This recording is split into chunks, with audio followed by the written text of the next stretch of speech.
Hi, and welcome to Creating Cadence, a podcast for life and work in motion, where we explore how to work well and live well at a cadence that's more sustainable for us, despite this fast-paced world we live in. I'm your host, Mich Bondesio, and I help high achievers, creative thinkers, and purpose-led business owners working at the frontiers of making impactful change to activate their potential and transform their approach to life, work, and business.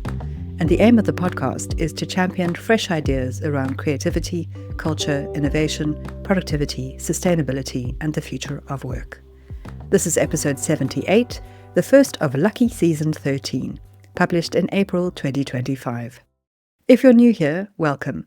And if you're a long-time listener, thank you. You lovely listeners span the globe across more than 30 countries and are part of a growing movement that's reshaping how we live and lead in this modern world of work. This season, we continue the focus on sustainability and regenerative business, but we're also going to be going deeper on flexible working practices too. And I've got a great lineup of guests to help us explore these topics further from their perspective. In today's episode, it's just me, and I'll be introducing the concept of flexible working. But before we get there, some news and updates.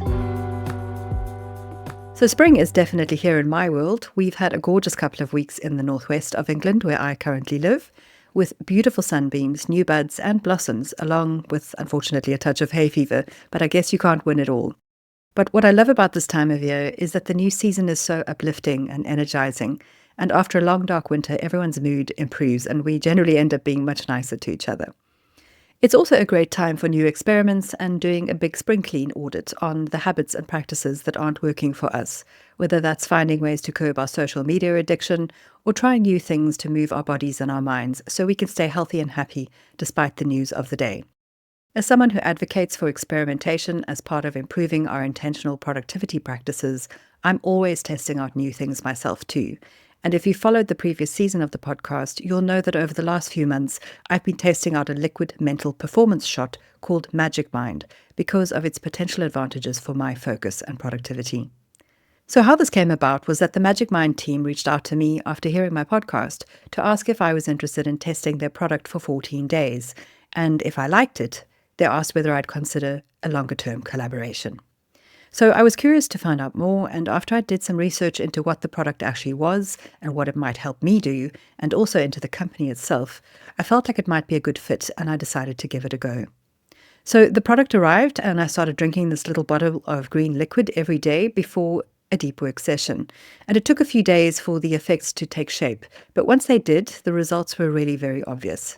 My focus sharpened for longer periods, and I got more done. And I also started feeling other physical and mental health improvements too. And I was so impressed that I decided to continue taking it. So the outcome of this experiment was that Magic Mind sponsored 3 episodes of the last season, and I was then invited to become a Magic Mind ambassador. Now, if you're a long-time listener, you'll know that I've never previously collaborated with a brand because my podcast is quite niche in terms of the topics that we cover. The main focus areas are around productivity, digital well-being, sustainable working practices, and the future of work. I also have very strong values around my brand, Creating Cadence, and what it represents. So I would never promote or recommend something that I haven't first tried or vetted myself, or which doesn't fit with the values or maybe misaligned with my brand. So this really wasn't a decision that I took lightly, but Magic Mind is a delicious tasting product containing lots of good ingredients. It does what it says on the bottle, and it's a tool that can be used as part of developing more intentional productivity practices. So it's a very good fit for what Creating Cadence represents. It also helps that I like the brand and what it stands for because we have similar values. But what finally sealed the deal for me was just how amazing their team are. They have a really professional but relaxed and flexible culture that fits with my own approach to life and work, and every interaction that I've had with them has been positive. They are so lovely to work with. So I'm delighted and excited to continue the collaboration as a Magic Mind ambassador for season 13 of the Creating Cadence podcast. To celebrate, I have a special discount code in case you want to try it out for yourself. You can get 20% discount for a one-time purchase and up to 48% off a subscription with my magic code, which is Cadence, CADENCE. Head to magicmind.com/cadence to get yours.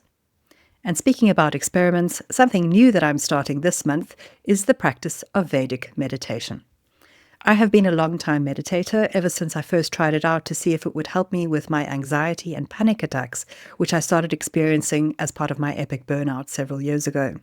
The good news was that at the time it did, and I talk about all of that experience in other episodes of the podcast. Since then, my meditation practice has changed through the years. I've tried out a host of different apps, and I've used meditation for different things, including to boost my productivity. And my practice over the last year has involved 10 minutes in the morning using Sam Harris's Waking Up app as my guide. I really love Sam's voice. It's so soothing. But the app also includes a series of really informative sessions on consciousness, intentional living, and those types of topics. And I've loved the learning that comes with using the app. But this is a modern way of meditating, and I felt for a while now that I'm ready to take things to the next level with my practice. And that's why I felt ready to give Vedic meditation a go. I won't go into much detail because it's quite complicated, but it's essentially a form of meditation rooted in ancient traditions. It involves meditating twice a day for 20 minutes using a mantra, and it's known for a host of different health benefits. By the time this episode comes out, I will have completed a weekend Vedic meditation course to get me started. And I'm really delighted that I'm going to be guided in this work by meditation teachers Trudy Roth and Diana Chokalis of the Shakti Sisters. If you've read my book, The Cadence Effect, you'll know that I referenced both the Shakti Sisters and Vedic meditation in chapter 22, which was all about ways to rewire our brain for focus. So I'm excited for this new adventure in meditation. The aim is to make this a lifelong practice, and I'll update you on my progress when I'm ready to share more. And lastly, I'm still on my long journey towards B Corp certification with the various bits I'm gathering and putting together. On this front, an announcement has also just been made by B Corp that they have changed their standards, and that will have implications for me too over coming weeks and months. So I'll be reviewing what those changes to the standards are and how I need to adjust my approach to ensure that I can stay on track. Incidentally, if you are local to Lancashire and interested in learning more about B Corp with a group of like-minded individuals, then the B Corp Fest is coming up in June, and I'll share a link in the show notes so you can book on. I did also mention this in episode 76 with Celia Gaze, who is the owner of the B Corp certified Wellbeing Farm, where the event is being held. I'll be going, and I hope to see you there. So that's my news for now, and let's get on to today's podcast learning opportunity. The theme for this season of the podcast is sustainable business and flexible working practices, and this intro episode is about why flexible working is the future of sustainable business. I'm going to touch on why flex matters and what it might look like for a company before I introduce you to my guests for season 13. This episode is a follow-on from previous conversations around flexible working and sustainable business. And in particular, in season 11 of the Creating Cadence podcast, I set the scene for how flexible working fits into our future of work scenario. So if this is of interest, for more context and more examples, once you're done here, be sure to also listen to episode 70, The Future of Work Adapting to Change. And I'll share the link to that in the show notes. So why does flex working matter? Let's start with the big picture. Flexible working is no longer a nice to have. It's a critical lever for building resilient, adaptive businesses that can thrive amidst rapid and startling change. The pandemic fast-tracked this conversation, but the need for flexibility in how, where, and when we work is not just a temporary fix, it's a fundamental shift. And this shift isn't just about location or remote work. It's about rethinking the entire system of work to better support people, protect the planet, and boost our performance. In other words, it's about creating business practices that are regenerative, not extractive. When we support flexibility, we reduce burnout, we improve focus and creativity, and we enable people to show up more fully in their roles. But regenerative practices also have a positive direct knock-on effect on the bottom line through things like retention, productivity, innovation, and improving our reputation. So if you're thinking about the long-term health of your business in our fractious competitive marketplaces, embracing flexible work is not optional, it's essential. So what does flex actually look like in practice? Well, let's unpack this because there's no one-size-fits-all model. Flexibility can take many forms depending on your industry, your offering, your people, and your purpose. Here are a few ways that companies are implementing flex principles into their business models, workflows, and work environments. Maybe one or two of these would be of interest to you. The first one is one that we know, hybrid or remote models, allowing people to work from different locations, whether fully remote or with in-person touchpoints. It's all about autonomy, not isolation. The second is flexible hours. This gives team members control over when they work, as long as the outcomes are delivered. Think about core hours with flexibility on either side. The third is asynchronous work. This is especially powerful in global teams or with creative roles. When people aren't tied to the same clock, they can work when they are most focused or most inspired. The fourth is 4-day work weeks or compressed hours, which are actually two different things. This gives people more time to rest, reset, and manage life outside of work. This often leads to more productivity and not less. Fifth is regenerative rhythms. This is where we purposefully build breaks, deep work time, and recharge points into the day or the week. This might mean no meeting mornings, or maybe focus Fridays, or even sabbatical policies around when you are able to check emails. Sixth is Flexi workflows. This is about structural roles and responsibilities so people can work in ways that suit their energy, their strengths, and their season of life. And the seventh is intentional environments, where we help our teams to set up their home or office space in ways that support better focus, well-being, and flow. So it's not just about where you work, it's about how you work in that space. Now, each of these examples contributes to a work culture that prioritizes intentional productivity, which is essentially about doing better work, not just more work. It involves changing the system of expectations that we have around how we do and deliver our work. It's not just a policy change, it's a mindset shift and a cultural shift.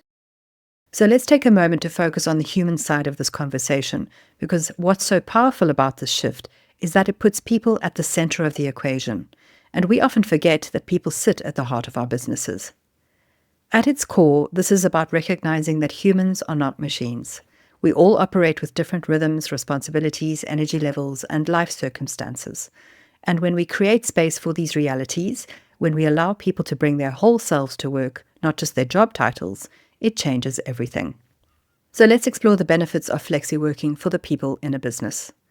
When businesses offer genuine flexibility, they open the door to improved mental and physical well-being. Flexibility allows people to work in ways that reduce stress, improve sleep, and support healthier daily routines. Whether that's a lunchtime walk, time for therapy, or the ability to care for a child or a parent, these small freedoms have a big impact. The second benefit is increased autonomy and trust. When people feel trusted to manage their own time, their motivation and sense of ownership over their work rises. That sense of control over one's schedule also leads to greater job satisfaction and loyalty. The third benefit is better focus and productivity. When we're not locked into rigid hours or distracted by back-to-back meetings, we can structure our time around what helps us do our best work. And that's better for people and better for business. Fourth is diversity and inclusion. Flexible working opens up opportunities for those who've often been excluded from traditional 9-to-5 environments, such as parents and carers, disabled workers, neurodivergent individuals, and people living in rural or lower income areas. Bottom line, flexi working helps level the playing field. The fifth benefit of flexi working is that it helps to create more energy and develop our lust for work and life. And let's be honest, we are more than our jobs. When work supports life, not competes with it, people are healthier, more creative, more engaged, and far less likely to burn out. All of these benefits contribute to KPIs such as improved performance, productivity efficiencies, retention, and talent attraction, which in turn improve your business bottom line. So the business case and the human case are completely interconnected, and supporting your people is not just the right thing to do ethically, it makes strategic sense too. But we also have to acknowledge that it's not always simple. I know this isn't always an easy shift for businesses to make. So what is holding people back? Well, there may be a fear of losing control. For many business leaders, especially those used to traditional models, flexibility can feel like chaos. If they can't see people working, how do they know that work is getting done? It takes a mindset shift from input-focused to outcome-focused management. The second challenge is a lack of trust or training. Many managers have never been trained to lead remote or asynchronous teams, and so they default to micromanagement or overscheduling meetings so that they can create a sense of control, which ironically creates the very burnout that they're trying to avoid. People may also be hobbled by outdated systems and policies. Legacy processes and obsolete tech stacks or HR frameworks may not support flexible arrangements, and updating these can seem daunting. Organizations may also be affected by productivity myths. We've been conditioned to equate hours with output, but just because someone is at their desk from 9 to 5 doesn't mean that they're working well or at all. And the research supports this. Breaking that busyness equals value mindset takes time and intentional effort. As business owners and people in leadership positions, we can also be susceptible to short-term thinking. In other words, what's best right now, without thinking about the longer-term effects. Flexibility can feel like a risk. Leaders may fall back on old ways of working out of fear, cutting benefits, increasing pressure, defaulting to presenteeism, instead of investing in long-term resilience through people-centered practices. And yet, the businesses that do embrace flexibility, even in tough times, are the ones that retain their talent. They are the ones that foster innovation and weather disruption more successfully. They are the ones that future-proof their businesses. So yes, it's complex. Culture change always is, but it's also possible and deeply worthwhile. What's so powerful about this shift is that it puts people at the center of the equation. And when we support people properly, when we give them space to work well, think clearly, and live more fully, they bring their best selves to the business. I've seen this in my own work with clients and in the stories shared through this podcast over the last few years. Leaders who invest in flex and sustainability don't just create better outcomes for their teams, they create a ripple effect that shapes healthier, more human-centered workplaces, which then ripples out to influence the wider communities that organization engages with, such as their clients and suppliers, and the communities that your employees engage with outside of work too. By that correlation, you would actually be contributing to changing the whole world for the better by adopting flexible working practices. But I know that change takes courage, and it helps to hear from others who are walking the walk too. And that's why this season I'm excited to share conversations with 5 lovely guests who are each bringing their unique lens to flexible working and sustainable business practices. We'll be hearing from the founder of an ethical design and UX company about the fair and flexi working principles embedded in their sustainable business practices. We'll hear from the director of a professional services company about their experience implementing 4-day working, and the co-founder of a travel PR company about the connected benefits of being both a B Corp and a certified 4-day work employer. We'll also hear from the managing director of a virtual assistant services company whose business model is predicated on flexibility.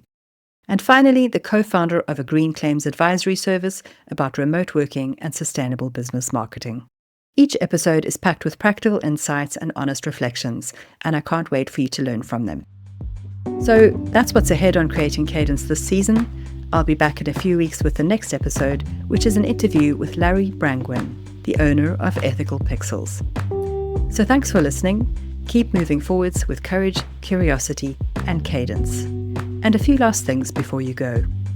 Don't forget you can get 20% off a one-time purchase of Magic Mind or up to 48% off a subscription using the code CADENCE, CADENCE. If you opt for the subscription, the discount brings the price to under $4 per bottle. Head to magicmind.com/cadence, and I'll share the link in the show notes. If you like the show, please share the love by rating it where you listen to it and telling all your friends. You can find out more about what I do at creatingcadence.co, and you can buy my book at thecadenceeffect.com. If you're interested in being a sponsor for the podcast and you have a product or service that aligns with the ethos of Creating Cadence, intentional productivity, sustainable business, or regenerative working practices, then drop us a line at hello@creatingcadence.co so we can have a chat. The podcast is hosted on Acast and available wherever you listen to your pods. It's edited on Descript, and the current groovy podcast music track is 184 by Skittle from Blue Dot Sessions. So until next time, bye for now.